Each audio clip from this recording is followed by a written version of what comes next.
to this end of the year 2020 News Today special debate. 2020, a year like no other, a year of trauma and tumult, a year which has again seen heightened political polarization. To look back and look ahead, I'm joined by two very special guests.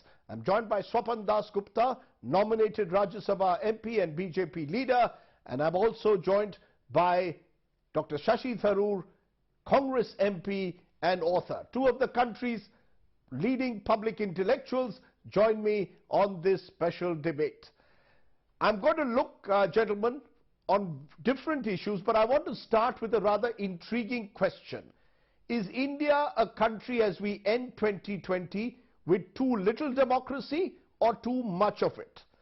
And I want you, Dr. Tharoor, to kick off, because it's your leader, Rahul Gandhi, who has controversially suggested that India at the moment is only a democracy in imagination, not in reality. Do we have too much democracy or do we have too little democracy? Your 2 minutes, Dr. Tharoor. Okay, let me speak for myself to begin with. I'm not a spokesperson for the Congress Party, and I would rather you ask me my own views. That's what I'm here for. As an individual, I would say that we have seen some very disturbing trends in terms of the government's conduct of this democracy. Since its re-election in 2019, things have got a bit worse, and there has been some genuine concern about the bypassing of Parliament, the hollowing out of various autonomous institutions, and the increasingly narrowing space for dissent in our democracy, with people who've conducted demonstrations being locked up in prisons for long periods of time, habeas corpus petitions from Kashmir not being heard, internet suspended to world record levels, all sorts of developments that, of course, disquiet in our society. But I would say that this year, 2020, has also shown that Indian democracy is able to hold its own and to fight back. Particularly, we've seen with the CAA demonstrations that spilled over into the beginning of 2020 and the farmers' agitation at the end of 2020, that people are conscious that they have rights in our system and they're willing to stand up for those rights. And I think that the very fact that they've needed to stand up for their rights is a warning sign about the threats to our democracy, the fact that they have nonetheless had the courage to stand up, be supported by political parties, by ordinary people, by intellectuals, by all sorts of voices, suggest that there is still a battle worth waging for our democracy that continues to be fought and that is worth fighting for. Interesting preliminary remarks, and I'll come to them in detail, but why don't you respond, Dr. Dasgupta, to that central question? Is this a country at the end of 2020 with too little democracy or too much of it? Well, I think overall, we've got the balance right. I think one of the main objections I would have to Shashi's analysis of how the state of democracy in India is that I believe that when he is on the losing side, he believes that there is no democracy.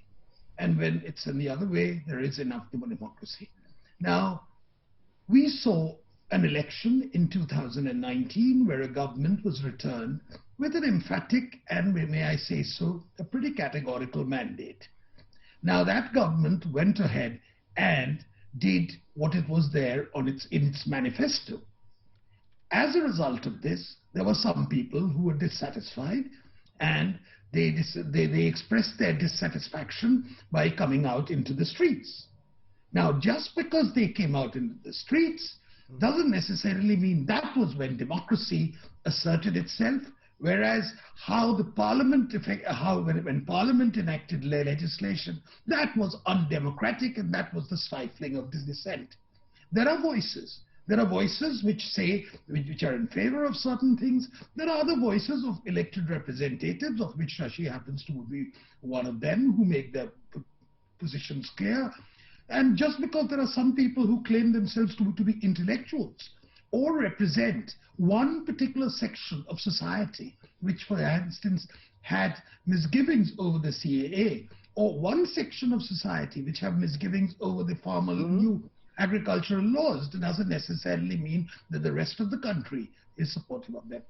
Those who don't come out into the streets are not necessarily in support of this. But the mere fact that people can come out into the streets puts paid to the very basis, to that very spurious theory that there is no democracy in India. There is democracy. There is a robust debate going on. There's a very lively exchange of views.